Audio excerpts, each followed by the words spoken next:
2.900 kilómetros de avance anual hacia el sur marcan la marcha implacable de las arenas del Sahara sobre el territorio del Chad central. En apenas unas pocas décadas, esta región se ha transformado en uno de los ecosistemas con el proceso de degradación ecológica más acelerado de todo el planeta Tierra. Las extensas praderas que cubrían el paisaje han desaparecido por completo, dejando al descubierto un suelo estéril y desprotegido.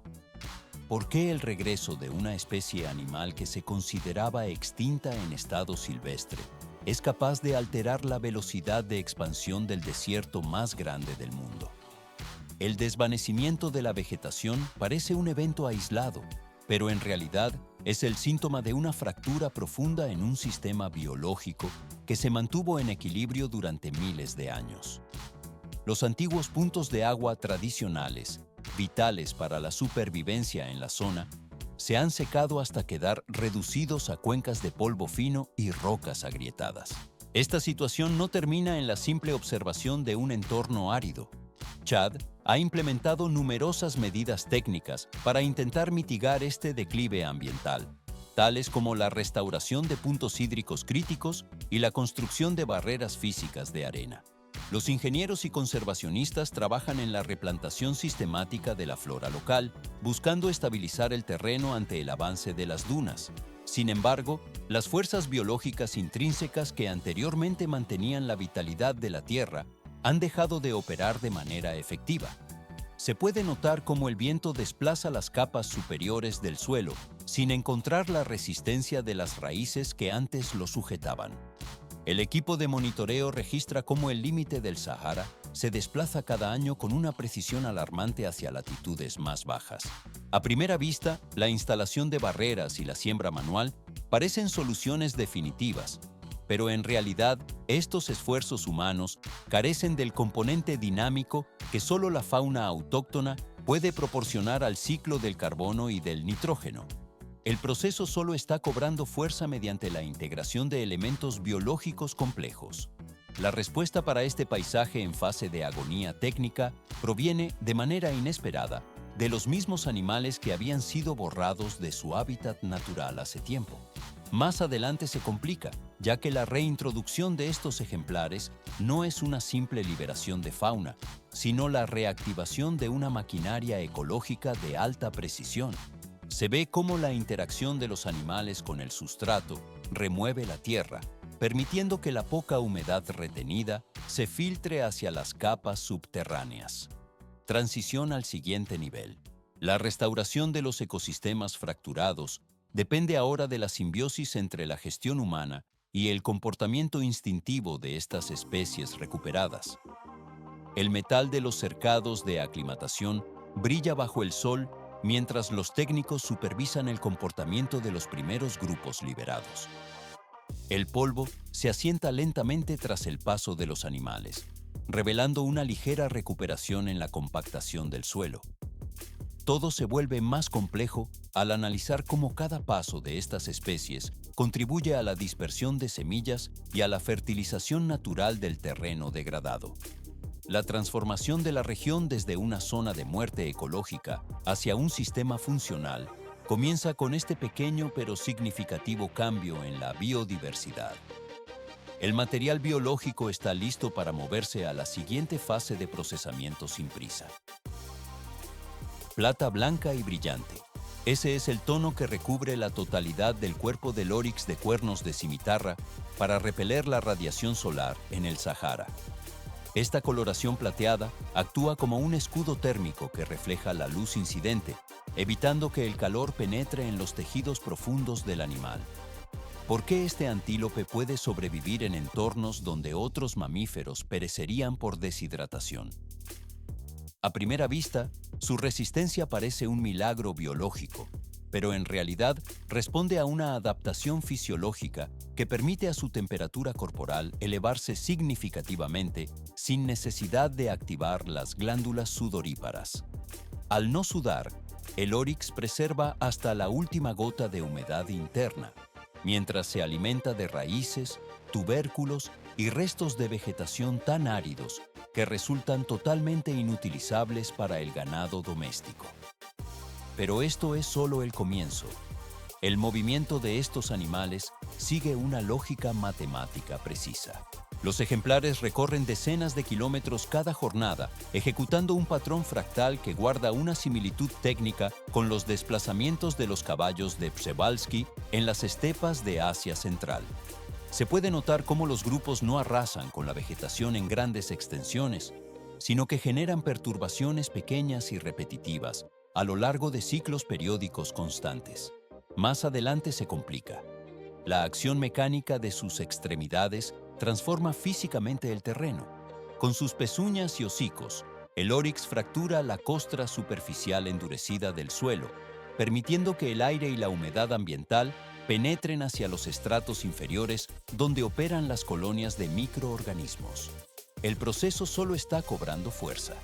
Se ve cómo, cuando un individuo se tumba para descansar bajo temperaturas de 122 grados Fahrenheit, la presión de su cuerpo pesado moldea pequeñas depresiones en la arena.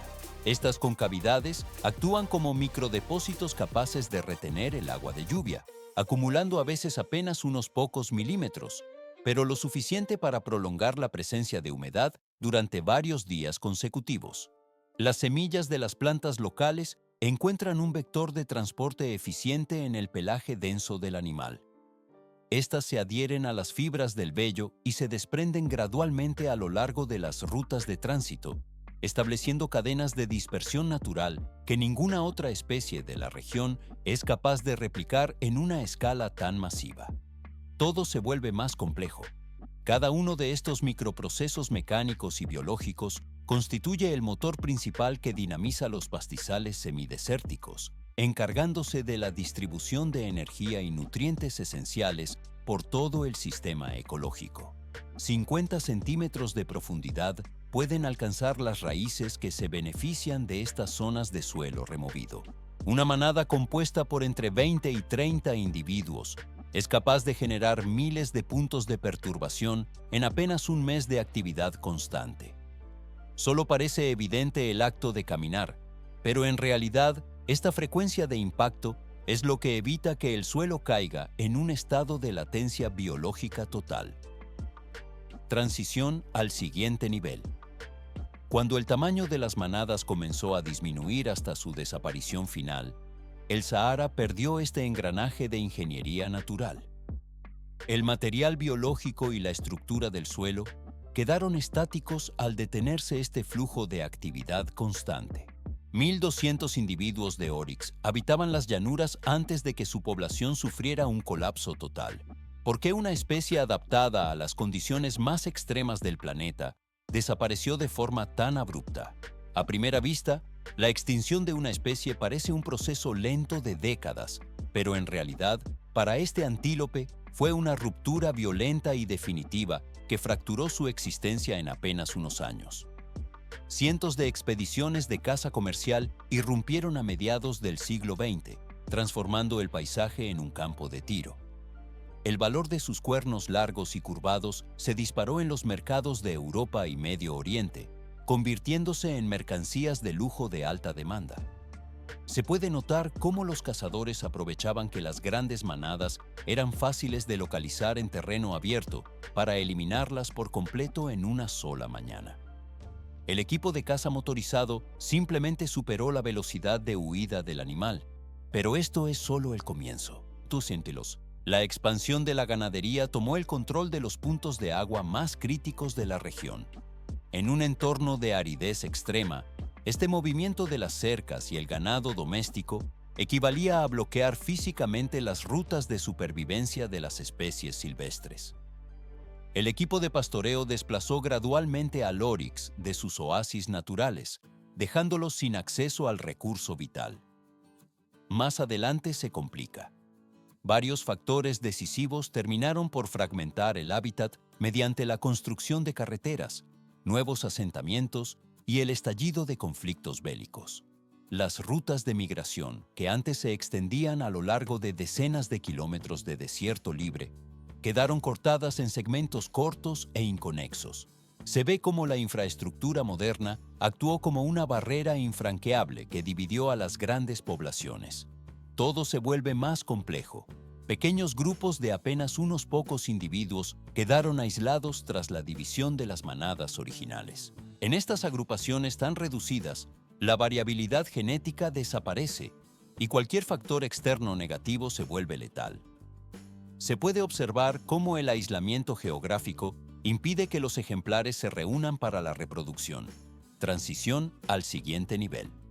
Un solo grupo de personas con determinación técnica puede marcar la diferencia en la recuperación de estos ecosistemas fragmentados. El proceso de protección requiere ahora una intervención directa para reconectar lo que el desarrollo humano separó.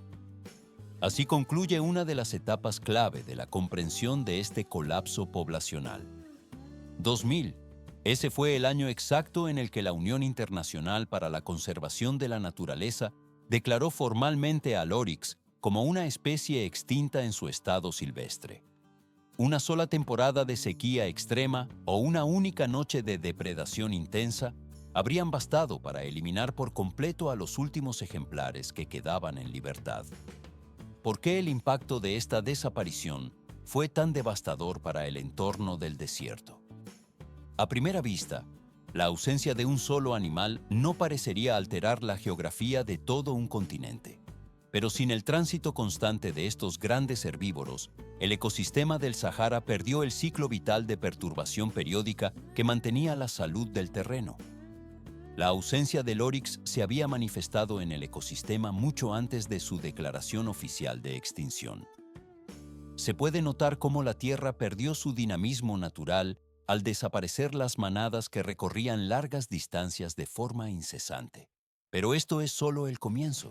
La cadena biológica se detuvo, afectando a los elementos más pequeños y fundamentales del suelo.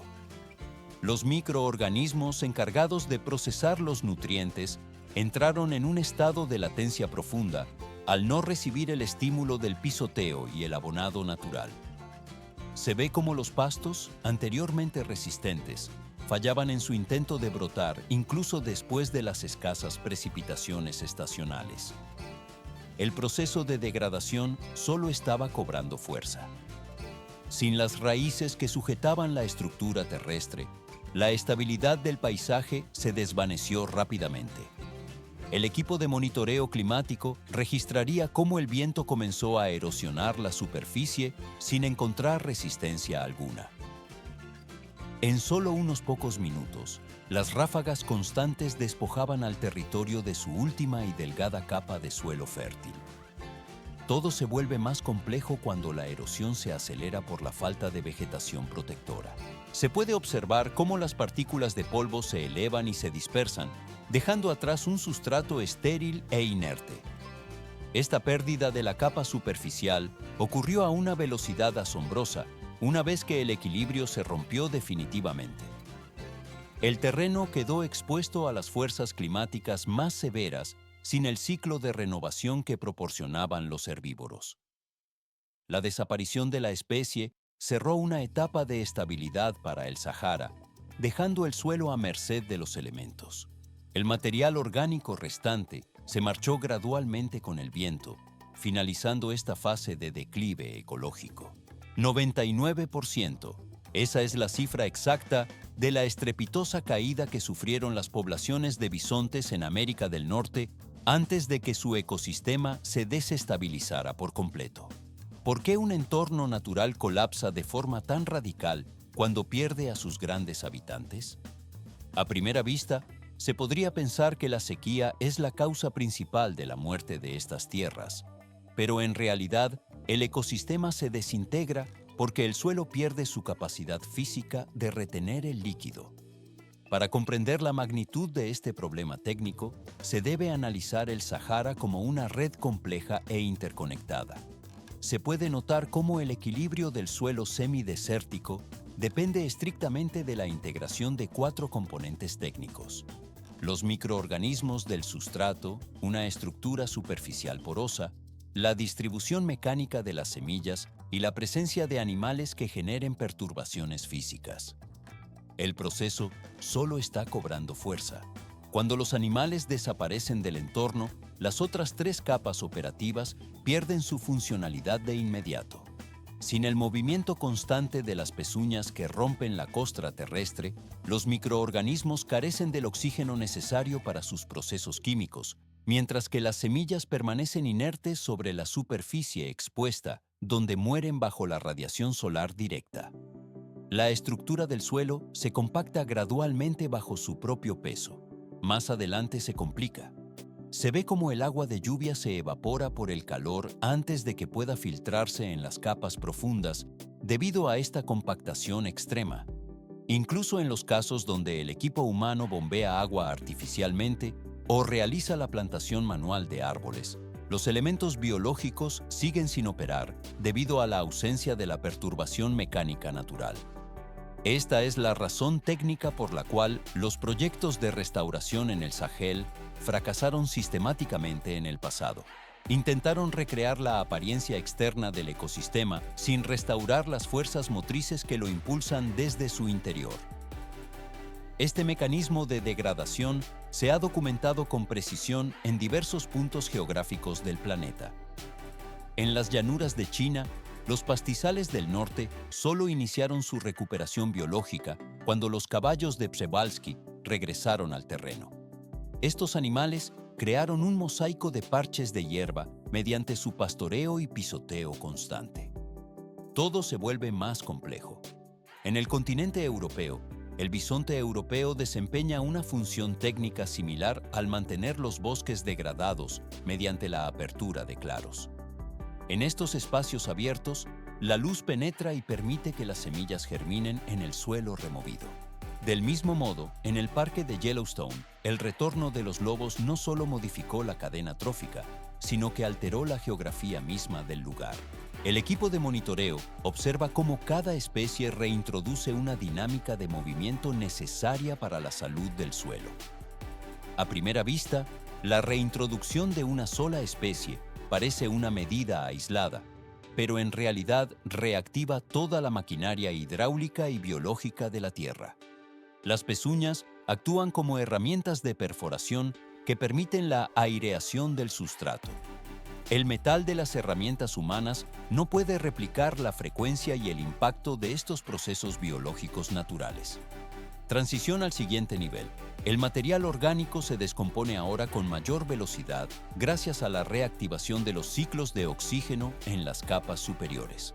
La porosidad recuperada permite que el agua de las tormentas se deslice hacia los acuíferos en lugar de perderse por escorrentía superficial. El ecosistema recupera su arquitectura interna de forma autónoma. El ciclo de restauración avanza hacia una estabilidad operativa duradera.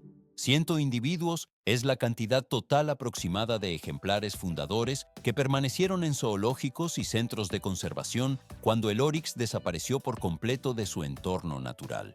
¿Cómo puede una especie sobrevivir en libertad si su diversidad genética ha sido reducida de manera tan drástica? A primera vista, la extinción parecía un destino inevitable ante un reservorio genético tan limitado.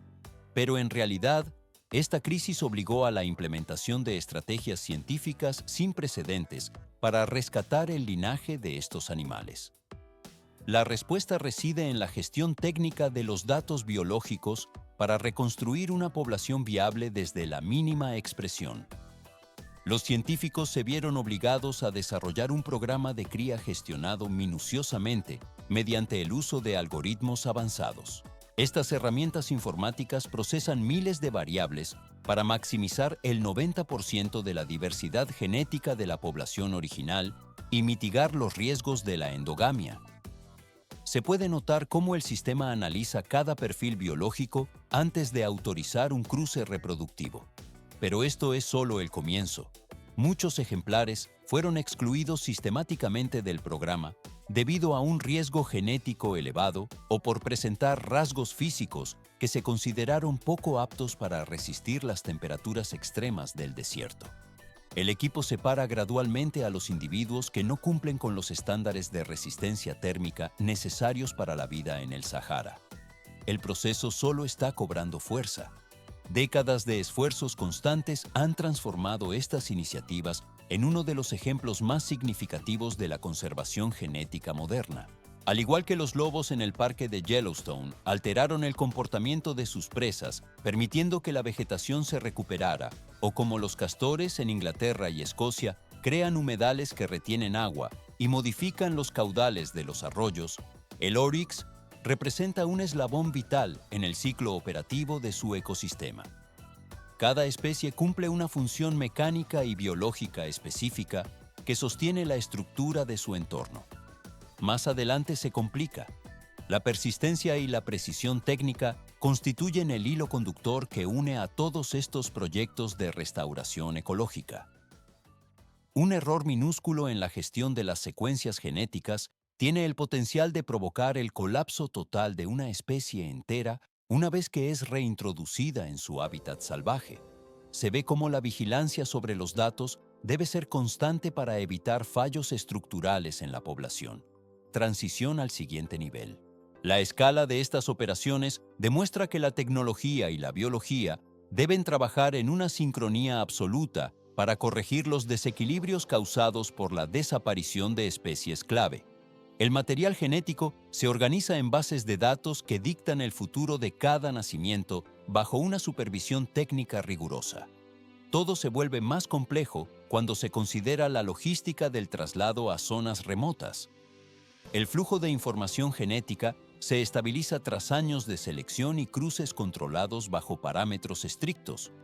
El procesamiento posterior de estos datos solo reforzará la calidad y la durabilidad de la población en su entorno definitivo. De esta manera, el programa de conservación alcanza un estado de madurez operativa, donde los riesgos se minimizan mediante el cálculo matemático. El camino hacia la restauración completa de la especie continúa sin prisa.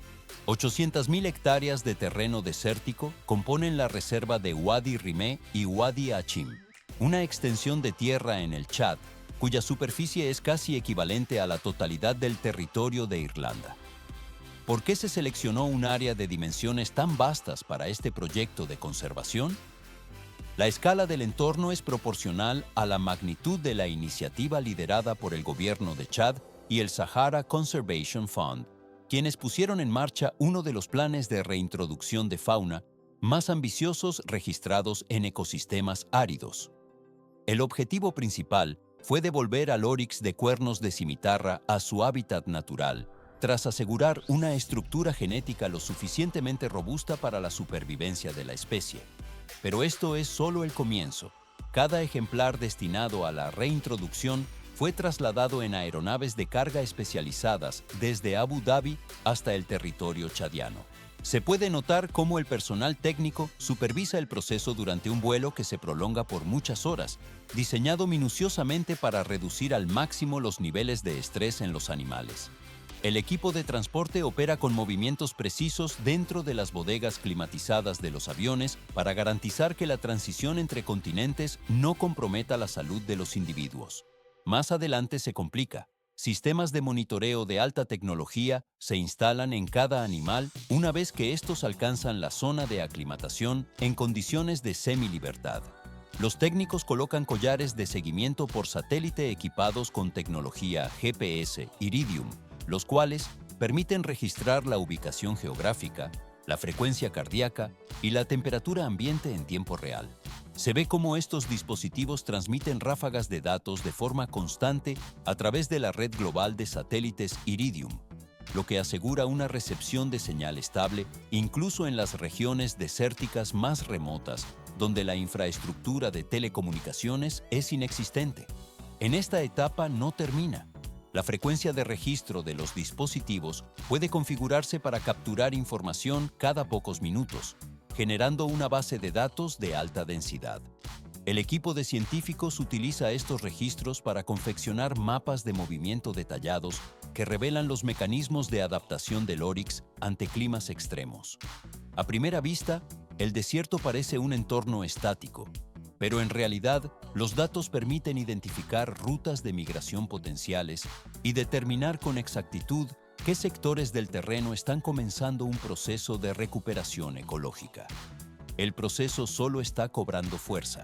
Durante la fase previa a la liberación definitiva, los animales permanecen en un recinto de presuelta, donde se lleva a cabo un entrenamiento específico. Se observa cómo los ejemplares aprenden de forma gradual a localizar fuentes de agua naturales por sí mismos y a coordinar sus movimientos en formación de manada. Esta etapa de aprendizaje es crítica para que los individuos recuperen sus instintos sociales y de supervivencia antes de enfrentarse a la inmensidad del desierto abierto. Las aspas de los molinos de agua giran incesantemente mientras el grupo se desplaza por el cercado perimetral. Todo se vuelve más complejo. La observación constante de los parámetros biométricos asegura que la transición hacia la libertad total sea un proceso controlado y fundamentado en evidencias físicas. El material recopilado por los collares satelitales proporciona una visión profunda de la interacción entre la fauna y la flora local en recuperación. El camino del Oryx hacia su antigua patria continúa sin prisa.